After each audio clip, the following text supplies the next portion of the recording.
জুবিন গাৰ্গৰ হত্যাৰ 7 অভিযুক্তৰ বিৰুদ্ধে আজি হ'ব চাৰ্জ ফ্ৰেম। আজি সত্ৰ ন্যায়াধীশ আদালতত হ'ব গোচৰটোৰ দ্বিতীয় শুনানি। আদালতত ভাৰ্চুৱেলি হাজিৰ কৰোৱা হ'ব 7 অভিযুক্তক।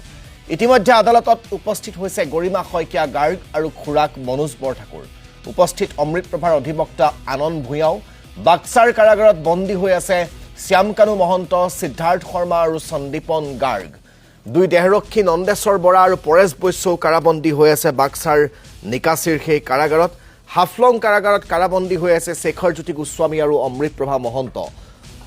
এই 7 অভিযুক্তৰ বিৰুদ্ধে চাৰ্জ ফ্ৰেম আজি দাখিল কৰা হ'ব আৰু তেওঁলোকৰ দ্বিতীয়টো শুনানি আজি সম্পন্ন হ'ব। যি ভাৰ্চুৱেল মাধ্যম, সেই ভাৰ্চুৱেল মাধ্যমেৰে আটাইকেইজন অভিযুক্তক হাজিৰ কৰোৱা হ'ব আৰু এয়া আদালতত উপস্থিত হোৱাৰ মুহূৰ্তত আমি দেখুৱাইছোঁ গৰিমা শইকীয়া গাৰ্গ আৰু জুবিন গাৰ্গৰ খুৰাক। এয়া আপোনালোকে পোনপটীয়াকৈ সেই দৃশ্য দেখিবলৈ পাইছে। গৰিমা শইকীয়া গাৰ্গৰ কিছু ভাষ্য আছে, আমি শুনাব বিচাৰিছোঁ। আমিতো আশা কৰিছোঁ সকলো সোনকালে ক্ষিপ্ৰতাৰে আৰু একদম উচিতভাৱে ন্যায় প্ৰতিষ্ঠা হওক। এতিয়া আজি আমি দিনটোলৈ যাওঁ, সোমাই চাওঁ কি হয়, তাৰপিছত ঘূৰি আহি আপোনালোকক আমিতো আৰু গোটেই বিষয়টো সন্দৰ্ভত সবিশেষ জানিবৰ বাবে আমি চিন্তুমণি শইকীয়াৰ সৈতে সংযুক্ত হৈছোঁ। চিন্তুমণি শইকীয়া ইতিমধ্যে গৰিমা শইকীয়া গাৰ্গ আৰু জুবিন গাৰ্গৰ খুৰাক গৈ আদালতত উপস্থিত হৈছে। তেওঁলোকে কৈছে যে এই যিটো ঘটনা, সেই ঘটনাটোৰ উচিত ন্যায় আদালতে প্ৰদান কৰিব বুলি তেওঁলোক আশাবাদী আৰু আজি 7 অভিযুক্তৰ বিৰুদ্ধে দ্বিতীয়টো শুনানি গ্ৰহণ কৰিব আদালতে। গোটেই বিষয়টো সন্দৰ্ভত শেহতীয়া যিবোৰ কথা বতৰা আপোনাৰ হাতত আছে সেইখিনি জানিব বিচাৰিছোঁ।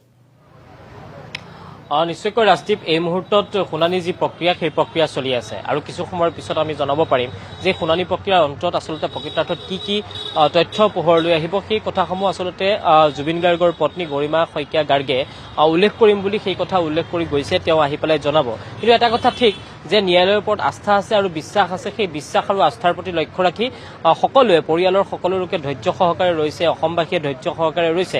যদিও বা ক'ৰবাত কোনোবাই আচলতে ন্যায়িক ব্যৱস্থাটোৰ প্ৰতি কিছু প্ৰশ্ন উত্থাপিত কৰিছে, তাৰ মাজতো পৰিয়ালৰ লোকে অতি সযতনে তেওঁলোকে এই কথাটোৱে কৈ আছে যে ন্যায়ালয়ে ন্যায় দিব আৰু জুবিন গাৰ্গে ন্যায় লাভ কৰিব।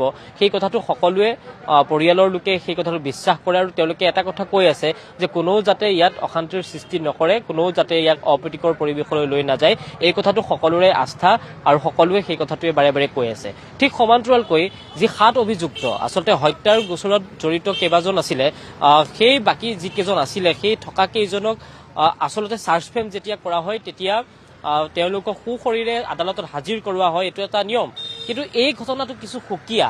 আপুনি চাব পাৰে যে যেতিয়াই এই ঘটনাটো সংঘটিত হৈছিল, যেতিয়া অমৃত প্ৰভা মহন্ত হওক, শেখৰজ্যোতি হওক, ঠিক সমান্তৰালকৈ শ্যামকানু মহন্ত হওক বা আন যিকেইগৰাকী আছিলে সেই কেইগৰাকীক যেতিয়া কাৰাগাৰলৈ লৈ যোৱা হয়, সেই সময়ছোৱাত কি এটা পৰিৱেশৰ সৃষ্টি হৈছিল। গতিকে এনেকুৱা ধৰণৰ অপ্ৰীতিকৰ পৰিৱেশ যাতে সৃষ্টি নহয় বা তেওঁলোকৰ সুৰক্ষাৰ প্ৰতি লক্ষ্য ৰাখি যিকেইজন অভিযুক্ত আছে সেই অভিযুক্তৰ সুৰক্ষাৰ প্ৰতি লক্ষ্য ৰাখি তেওঁলোকক ভাৰ্চুৱেলি প্ৰতিটো শুনানিত আপুনি দেখিবলৈ পাইছে যে প্ৰতিটো শুনানিত ভাৰ্চুৱেলি তেওঁলোকক আদালতত হাজিৰ কৰোৱা হৈছে আৰু আজিৰো এই যি শুনানি প্ৰক্ৰিয়া চলি আছে তাত তেওঁলোকক ভাৰ্চুৱেলি হাজিৰ কৰোৱা হৈছে। আৰু এটা কথা ঠিক যে অমৃত প্ৰভাৰ হৈ যিগৰাকী অধিবক্তাই ওকালতি কৰাৰ মন মেলিছিল বা কৈছিল, সেই ওকালতি কৰিবলৈ মন মেলা অধিবক্তাগৰাকীও আহি কিন্তু এতিয়া আদালতত হাজিৰ হ'ল।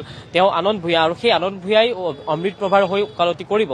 গতিকে এই মুহূৰ্তত শুনানি প্ৰক্ৰিয়া যিহেতু চলি আছে, আমি কিছু সময়ৰ পিছত সেই কথা জনাব পাৰিম যে শুনানিৰ অন্তত প্ৰকৃতাৰ্থত কি হয় সেই কথাবোৰ আমি জানিম। কিন্তু এই মুহূৰ্তত যিহেতু ওকালতি কৰাৰ কাৰণে, অমৃত প্ৰভাৰ ওকালতি কৰাৰ কাৰণে এজন অধিবক্তা ওলাই আহিছে আৰু সেই অধিবক্তাগৰাকী ওলাই অহাৰ পিছত যথেষ্ট কিন্তু প্ৰতিক্ৰিয়াৰ সৃষ্টি হৈছে। আপুনি চাব পাৰে যে গুৱাহাটী উকিল সন্থাই এটা কথা স্পষ্টকৈ কৈছিল যে কোনো অধিবক্তা এই সামাজিক দায়বদ্ধতাৰ প্ৰতি লক্ষ্য ৰাখি বা জুবিন গাৰ্গৰ কথাৰ প্ৰতি লক্ষ্য ৰাখি এই যিসকল অভিযুক্ত আছে সেই অভিযুক্তৰ প্ৰতি কিন্তু কোনেও আহি ওকালতি কৰিব নালাগে, সেই কথা উকিল সন্থাই ৰাজহুৱাকৈ কৈছিল। কিন্তু তাৰ পাছত আপুনি দেখিবলৈ পাব এজন গ্ৰেভিয়েল নামৰ তেওঁ ওকালতি কৰাৰ কাৰণে আগবাঢ়ি আহিছিল। তাৰ পৰৱৰ্তী সময়ছোৱাত এতিয়া আনন্দ ভূঞা ওকালতি কৰিবৰ কাৰণে আগবাঢ়ি আহিল অমৃত প্ৰভাৰ হৈ।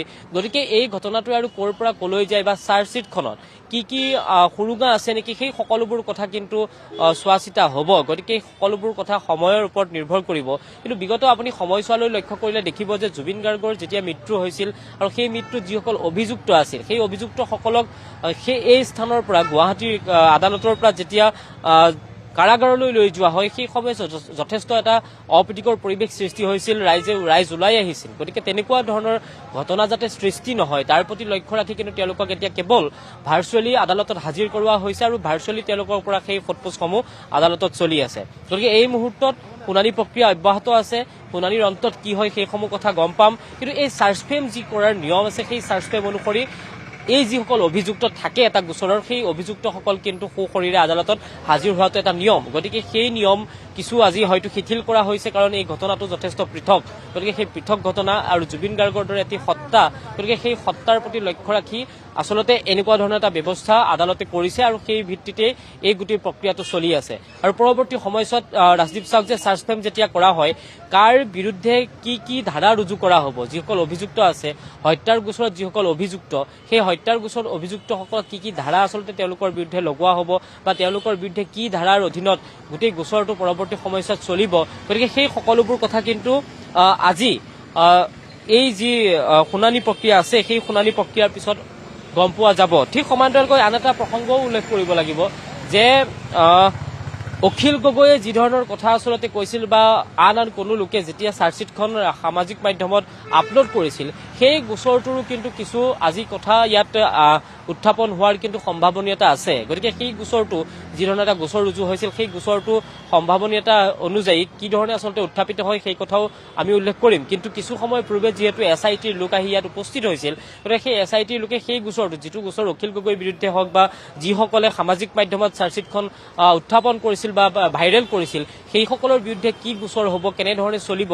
সেই কথাটো আজি উত্থাপিত হোৱাৰ কিন্তু সম্ভাৱনীয়তা আছে গোটেই কথাবোৰ সম্ভাৱনীয়তাৰ ভিত্তিত হৈ আছে আৰু কিছু সময়ৰ পিছত আমি সেই কথাটো স্পষ্টকৈ গম পাম যে কি ধৰণে আচলতে এই গোচৰ প্ৰক্ৰিয়াটো চলিছে আৰু এই শুনানিৰ অন্তত কি কথা আচলতে পোহৰলৈ আহে সেই কথাবোৰ আৰু কিছু সময়ৰ পিছত গম পোৱা যাব ইতিমধ্যেই জুবিন গাৰ্গৰ পত্নী গৰিমা শইকীয়া গাৰ্গ আৰু জুবিন গাৰ্গৰ খুৰাক মনোজ বৰঠাকুৰ তেওঁলোক দুয়োগৰাকী আদালতৰ ভিতৰলৈ সোমাই গৈছে তেওঁলোকে কিছু কথা কৈ গৈছে গতিকে সেই কৈ যোৱা কথাসমূহ বাহিৰলৈ পিছত যেতিয়া তেওঁলোক ওলাই আহিব ওলাই অহাৰ পাছত কি ধৰণে আচলতে এই বিষয়টো চোৱা চিতা হ'ব সেই কথা কিন্তু স্পষ্ট হ'ব ৰাজদীপ ধন্যবাদ জ্ঞাপন কৰিছো আপোনাক সবিশেষ জনোৱাৰ বাবে চিন্তুমণি শইকীয়া